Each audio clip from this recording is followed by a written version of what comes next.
pernah diancam akan dikeluarkan dari sekolah jika tetap senang berkelahi. Yang agak berbeda dibanding teman seusia adalah kesukaan dia bermain dengan teman yang usianya jauh lebih tua. Barangkali karena kesukaannya ini, kelak menjadikan cara berpikir Mas Tarmadji Budi Harsono cepat kelihatan dewasa. Karena kenakalannya suka berkelahi, Mas Tarmadji Budi Harsono mulai tertarik pada olah kanuragan bela diri saat berusia 12 tahun. Saat itu tahun 1958. Di halaman rumah dinas wali kota Madiun digelar pertandingan seni bela diri pencak silat, merupakan satu tradisi tahunan yang selalu diadakan untuk menyambut hari proklamasi kemerdekaan. Mas Tarmadji kecil sempat kagum pada permainan para pendekar yang tampil di panggung, terutama pada Mas Imam Kusupangat, yang juga tampil saat itu. Sepulang melihat gelar permainan seni bela diri pencak silat itu, benaknya dipenuhi obsesi keperkasaan para pendekar yang tampil di gelanggang. Ia bermimpi dalam cita rasa dan kekaguman jiwa kanak-kanak. Cita rasa dan kekaguman itu menyulut keinginan dia belajar pencak agar menjadi pendekar perkasa.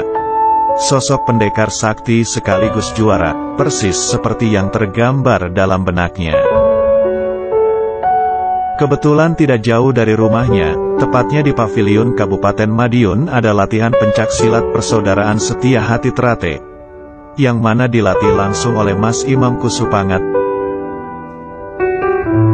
Selang sepekan sejak menonton permainan seni pencak silat di halaman rumah dinas wali kota itu, Mas Tarmadji Budi Harsono memberanikan diri menemui RM Imam Kusupangat, meminta agar diperbolehkan ikut latihan. Namun, permintaan itu ditolak dengan alasan usianya masih terlalu muda. Saat itu, ada tata tertib, yang boleh mengikuti latihan Persaudaraan Setia Hati Trate, adalah anak dengan usia 17 tahun ke atas, sudah dewasa, atau anak yang sudah duduk di bangku SLTA. Setahun setelah penolakannya, ia baru diperbolehkan ikut latihan pada tahun 1959. Kebetulan adik Mas Imam, Mas Abdullah Kusnowijoyo atau Mas Gegot, juga ngotot ingin ikut latihan. Oleh karena itulah Mas Tarmadji diperbolehkan ikut latihan agar bisa menemani Mas Gegot latihan. Tak sabar ikut latihan, Mas Tarmadji bertanya kepada Mas Gegot, kapan mereka diperbolehkan mulai berlatih. Mas Gegot menyebut jadwal latihan pertama yang harus dijalani. Tapi syaratnya, mereka berdua hanya diperbolehkan menempati baris paling belakang. Kesempatan pertama yang diberikan padanya, benar tak disia-siakan. Hari-hari setelah diizinkan ikut latihan, jiwa Mas Tarmadji seakan diterbangkan ke langit. Bayangan sosok pendekar dengan kesaktian yang dimiliki memformat hampir setiap langkahnya. Boleh dibilang, tak ada hari tanpa berobsesi dan tak ada hari tanpa latihan pencak silat. Apalagi waktu latihan saat itu belum terjadwal seperti sekarang ini.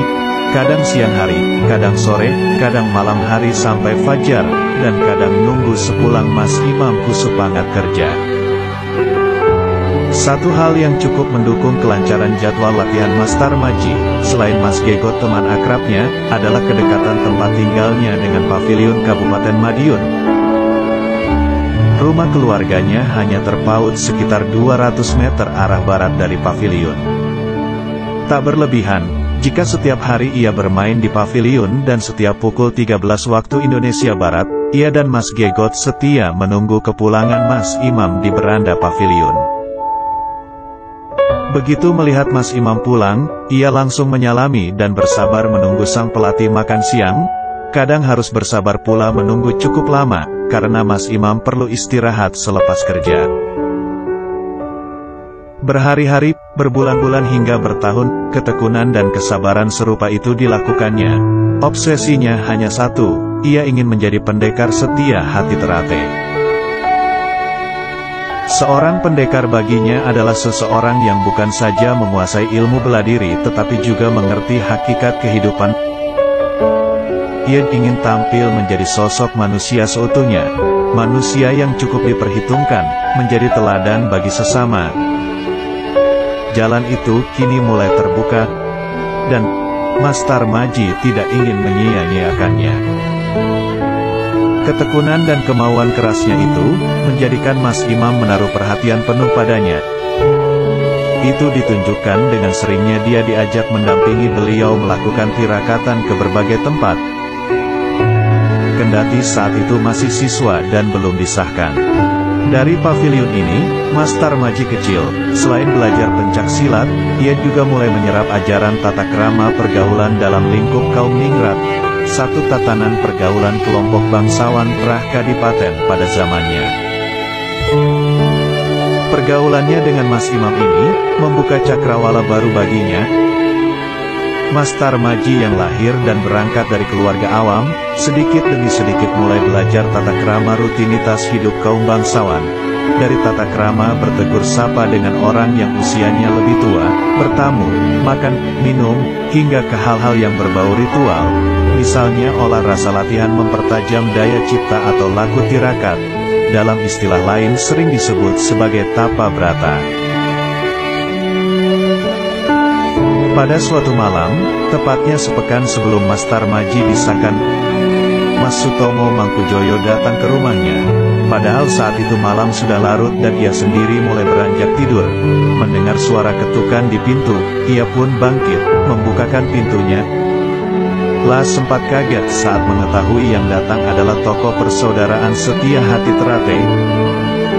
Namun ketika dipersilakan masuk, Mas Sutomo Mangkujoyo menolaknya dan hanya berpesan, "Dik, persaudaraan di Setia Hati Terate itu, jika ada saudara datang, entah itu siang atau malam, bukakan pintu lebar-lebar, nanti, engkau bakal mendapatkan hikmah." Pesan dari tokoh peletak dasar organisasi persaudaraan Setia Hati Terate itu, hingga di hari tuanya, seolah-olah terus terngiang dalam benak Mas Tarmaji. Pesan itu pula lah yang menjadikan dirinya setiap saat selalu bersedia membukakan pintu bagi warga persaudaraan Setia Hati Terate yang bertandang ke rumahnya.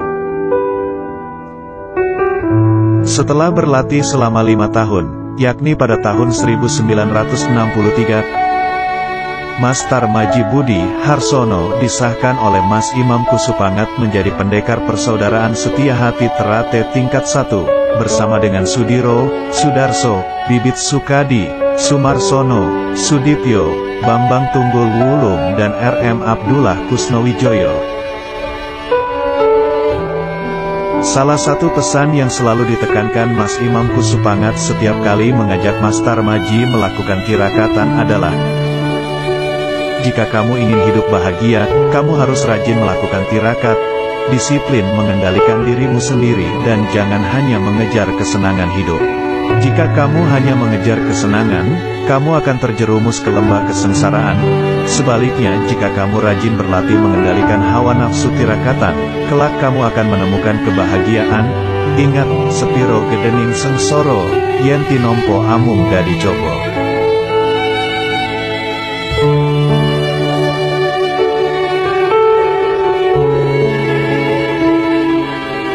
Demikian video dari kami, kurang lebihnya mohon maaf.